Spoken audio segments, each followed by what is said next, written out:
Hello friends, welcome to our YouTube channel Electrotech. आज हम MCCB के बारे में डिस्कस करेंगे और देखेंगे कि एमसीसीबी क्या होता है और इसका सिलेक्शन कैसे होता है। इसमें सबसे पहले हम एमसीसीबी के इंट्रोडक्शन के बारे में बात करेंगे, फिर हम देखेंगे कि इसका सिलेक्शन कैसे होता है, फिर हम देखेंगे कि कौन कौन से मिक्स में एमसीसीबी आता है, फिर इसके फैमिली देखेंगे उस मिक्स में, और फिर इसके रेंजेस क्या क्या हैं, और फिर बाद में हम कंपैरिजन टेबल देखेंगे विद इन द फैमिली। तो फ्रेंड्स, जो एमसीसीबी है उसका पूरा नाम मोल्डेड केस सर्किट ब्रेकर होता है और ये हमें ओवरलोड, शॉर्ट सर्किट और ग्राउंड फॉल्ट से प्रोटेक्ट करता है। और जो इसके रेंजेस है वो 1 एम्पियर टू 1600 एम्पियर तक है। जो एमसीसीबी है ये मैनुअली भी ऑपरेट हो सकता है और ऑटोमेटिकली भी ऑपरेट हो सकता है। जो एमसीसीबी में स्पेशल पॉइंट है वो ये है कि एमसीसीबी का जो करंट वैल्यू है उसको हम एडजस्ट कर सकते हैं माइक्रो प्रोसेसर में भी और थर्मल मैग्नेटिक में भी। और यदि इसके सिलेक्शन पैरामीटर की बात करें तो फ्रेंड्स, जब भी हम एमसीसीबी को सेलेक्ट करते हैं तो ये चार चीज़ें हैं जिसे हमें माइंड में रखना पड़ता है। एक तो इसके करंट रेटिंग कि एमसीसीबी की करंट रेटिंग क्या है, और उसके कितने पोल्स की एमसीसीबी है, और ब्रेकिंग कैपेसिटी कितने के ए की है, और हमें किस तरीके का प्रोटेक्शन चाहिए, ओवरलोड चाहिए कि शॉर्ट सर्किट चाहिए कि ग्राउंड फॉल्ट चाहिए कि तीनों चाहिए। तो फ्रेंड्स, यदि हम इसके मैक्स की बात करें तो स्नाइडर एमसीसीबी बनाती है, सीमेंस एमसीसीबी बनाती है, एलएनटी बनाती है, एबीबी बनाती है, ईटन बनाती है, और भी बहुत सारे मैक्स हैं जैसे कि लिग्रेंट है और हनीवेल है वगैरह वगैरह।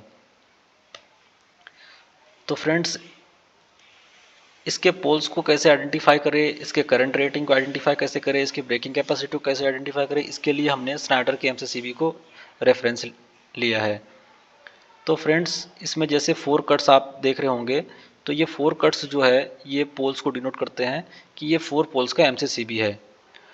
और इसके रेटिंग के लिए यहाँ पे एक चार्ट दिया गया फ्रेंड्स, जिसमें लिखा हुआ कॉम्पैक्ट NSX 250H। इसका अर्थ ये है कि ये कॉम्पैक्ट NSX मॉडल की एमसीसीबी है जो 250 एम्पियर की है और 70 के की है, क्योंकि H का मतलब होता है 70 के। फ्रेंड्स, हर एक मेक्स का एक यूनिक कोड होता है उसके ब्रेकिंग कैपेसिटी को आइडेंटिफाई करने के लिए, जैसे कि इसमें H दिया गया है। इसके फैमिली की बात करें तो फ्रेंड्स, 5 फैमिली होता है स्नाइडर के एमसीसीबी में: CBS, EZC, NSXM, NS और NSX। और यदि इन सब में डिफरेंसेस देखें कि क्या क्या डिफरेंसेस है, इसके लिए हमने कंपैरिजन टेबल लिया हुआ है। तो आइए देखते हैं।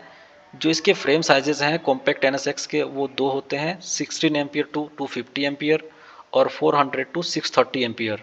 और कॉम्पैक्ट NSXM के एक ही फ्रेम साइजेस होते हैं, वो 16 एम्पियर टू 160 एम्पियर, और ये डिन रेल माउंटेड होते हैं। डिन रेल माउंटेड क्या है इसको हम आगे समझेंगे। और फिर जो इजी पैक्ट CBS होता है, उसमें दो फ्रेम साइजेस होते हैं: 16 एम्पियर टू 250 एम्पियर और 400 टू 630 एम्पियर। और इजी पैक्ट EZC में तीन फ्रेम साइजेस होते हैं: एक तो 100 एम्पियर और 250 एम्पियर और 400 टू 630 एम्पियर। और यदि इसके एप्लीकेशन की बात करें तो NSX जो है ऑल बिल्डिंग्स, जो कि इंडस्ट्रियल और इंफ्रास्ट्रक्चर बिल्डिंग, और OEMs का मतलब होता है ओरिजिनल इक्विपमेंट मैन्युफैक्चरर्स। और कॉम्पैक्ट NSX का यूज जो है, कॉम्पैक्ट NSXM का, वो OEMs में यूज होते हैं, इंडस्ट्रियल में यूज होते हैं। और इजी पैक्ट CBS का यूज जो है कमर्शियल बिल्डिंग्स में, इंडस्ट्रियल बिल्डिंग्स में, और स्मॉल OEMs में और रिटेलिंग में यूज होते हैं। और जो EZC है उसका यूज डिफ्यूज रिटेल में, स्मॉल OEMs में होता है। और जो ब्रेकिंग कैपेसिटी है कॉम्पैक्ट NSX की, वो 25 के टू 70 के तक 415 वोल्ट AC तक ऑपरेट होती है। और जो NSXM है उसकी ब्रेकिंग कैपेसिटी 415 वोल्ट AC पे 16 टू 70 के होता है। और जो CBS है उसकी ब्रेकिंग कैपेसिटी 25 के टू 50 के होता है। और जो EZC है उसकी ब्रेकिंग कैपेसिटी 10 के टू 85 के होता है।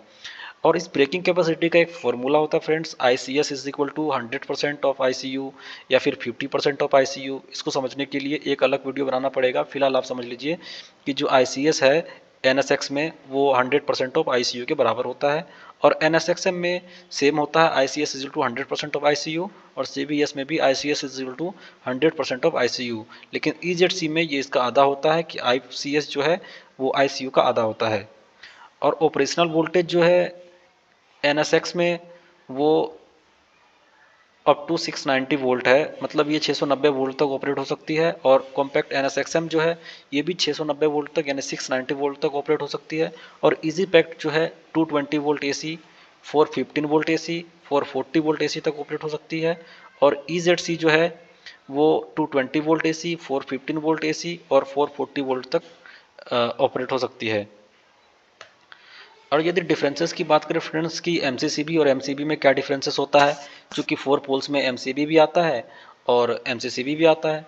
तो इसमें बेसिक डिफरेंस ये होता है फ्रेंड्स कि एक तो MCCB जो है उसमें हम करंट वैल्यू और ओवरलोड और शॉर्ट सर्किट जो वैल्यू है उसको हम एडजस्ट कर सकते हैं। जैसे कि फ्रेंड्स यदि हमें 1 एम्पियर, हमारे पास 1 एम्पियर की MCCB है, उसको हम 0.7 एम्पियर तक भी यूज कर सकते हैं, क्योंकि हम उसके वैल्यू को कम कर सकते हैं। लेकिन हम MCB में उसके वैल्यू को कम नहीं कर सकते। यदि 1 एम्पियर है तो वो 1 एम्पियर के लिए ही यूज होता है। एक तो ये है कि इसके जो थर्मल एडजस्टमेंट और शॉर्ट सर्किट एडजस्टमेंट MCCB में होता है, लेकिन MCB में नहीं होता है। और जो MCCB है वो बेसिकली 3 पोल्स और 4 पोल्स में ही आती है। और MCB जो है वो सिंगल पोल, 2 पोल, 3 पोल, 4 पोल में आती है। फ्रेंड्स हमने चार्ट में डिस्कस किया था डिन रेल माउंटिंग के बारे में कि क्या होता है। तो डिन रेल माउंटिंग बेसिकली कुछ नहीं होता फ्रेंड्स, ये जो आप बेस प्लेट देख रहे हैं जिस पे MCB माउंटेड है, इसी को डिन रेल माउंटिंग बोलते हैं। ये MCB और MCCB इस पे शिफ्ट होते हैं, इसलिए इसको डिन रेल माउंटिंग बोलते हैं। बाकी और कोई ज़्यादा डिफरेंसेस नहीं होते हैं। और थैंक यू फ्रेंड्स वीडियो देखने के लिए। यदि वीडियो अच्छा लगा हो तो वीडियो को लाइक करें, चैनल को सब्सक्राइब करें और जब भी मैं वीडियो अपलोड करूँ आपके पास तुरंत पहुँचे इसके लिए नोटिफिकेशन के लिए बेल आइकन ज़रूर दबाएं। और हमें कोई सजेशन देने के लिए कि नेक्स्ट वीडियो कैसा हो या फिर इस वीडियो में क्या कमियां रह गई, क्या अच्छाइयां हैं, इसके लिए कमेंट बॉक्स में कमेंट ज़रूर करें।